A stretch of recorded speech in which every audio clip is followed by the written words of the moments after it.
I don't have much time, 27 minutes, maybe less. That's all I have before the years catch up, before it finds another crack to slip through. But you need to hear this, for my sake, for yours. Everything you think you know about it is a lie. The books, the movies, the legends whispered in small towns, wrapped in the safety of fiction. They told you a story. That's all it was, a story. No missing children, no Robert, but there was a town. Just not the one they told you about, and the thing in the sewers. It's real, just not the way you think. I was 12 when I first read the book. A battered second-hand copy from a yard sale, its pages worn thin by other hands before mine. I spent a summer lost in it while my father left and my mother found God. Somewhere between the ink and the paper, I met it. A thing that danced in the dark, that whispered to children from beneath the earth. Something about it felt wrong. Not the story itself, the weight of it, the presence behind the words. I told myself it was fiction, that I was safe. 27 years later, I know better. It started with a forum post. I'm a horror scholar, or I was.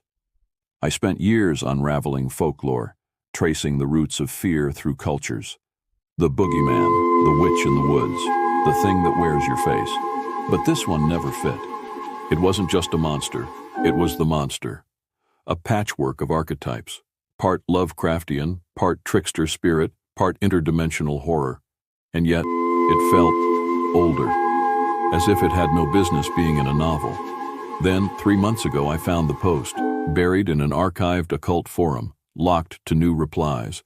The title, The Name in the Abyss. The author was anonymous. The writing was frantic.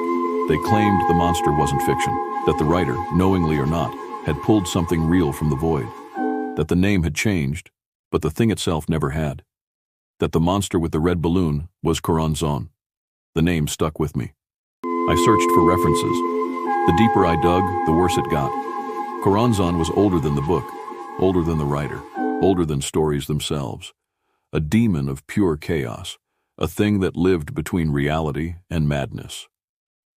John Dee had written about him. Aleister Crowley had summoned him. In Thelemic texts, Coranzon was the guardian of the abyss, a shapeshifter with no true form, a thing that fed on fear, dissolving minds into madness. The monster in the novel feeds on fear. It has no true form. It devours children like an old-world demon. Coincidence, I told myself, it had to be. Then I found the Black Book, a scanned PDF, an early draft, discarded before publication.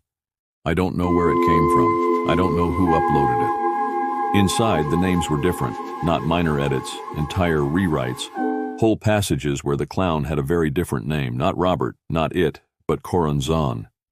The losers still fought him, but they never understood what he was. A thing with 1,000 faces, a voice that spoke in contradictions, a shape that shattered the mind.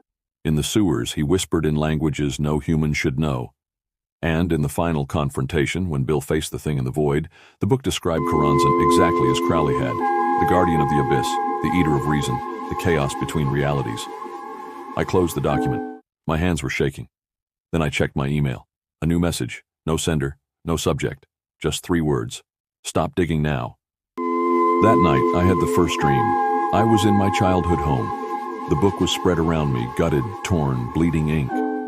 Something moved in the dark. Wrong. All sharp angles and too many joints. I couldn't see its face, but I heard it speak. I have always been. I woke up with the taste of copper in my mouth, and after that, reality began to come apart. The second email came the next day. An attachment, a newspaper scan from 1958. The headline, Local children claim to see Coranzon in sewers. Not a clown, Coranzon. The name was there, printed in ink, decades before the novel was even written. An hour later, I tried to find it again. The scan was gone. The thread was gone. Every trace of the name had vanished. Something was watching me. Something was correcting my mistakes. Then the hallucination started. Balloons on my doorstep. A carnival song playing from a radio that wasn't plugged in. My own notes rewritten in a hand that wasn't mine. The same sentence over and over. The name changes, but the thing remains.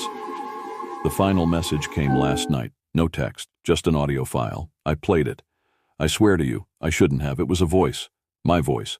But wrong, slurred, warped, as if I was speaking from the bottom of a well. And behind it, something else. Something breathing, something listening.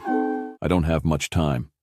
I leave this as a warning, a final wretched attempt to keep you from following the same path, from making the same mistake.